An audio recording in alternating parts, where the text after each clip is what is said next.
Sen, men, Aziz var, sen kontrabandist. Mamaz, Төртөз var, Han var, ошол жерде бар, гостиницага ушулабыз тигинден мындай деп барып, ана казино ойногондо утуп тур десем булар $2 миллион ашып плюс болду. Баягы болот темирдин чыгарганда чын $1 миллион 150 000 каршы болдум, туурабы? $1 миллион 120 000. Анан мен заседанияда отурсам, Камчы Көлбаев чалды мага. Сен билесиң, жанымда отурат.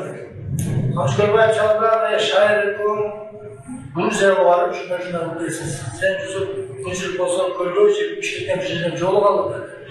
Мен ал киши мен телефон каяктан тапкан билбейм. Мен барып жолуксам айтты, шайыр экөөң деди, Грузияга барып, шундай казино ойнап сунат деди. Мага видеозапустар келди деди. Анан ошону жаап болсоңор революция болуп келет деди.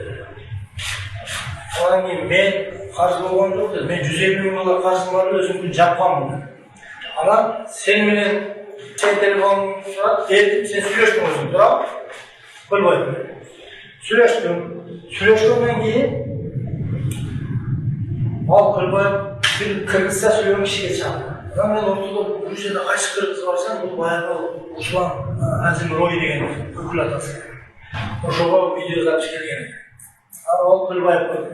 Көлбөйт мындай деди. Ошо шайыр деле инем деди. Мен Москвада $400 000 акчам бар деди. Мен анда ошону берип жаап турам деди.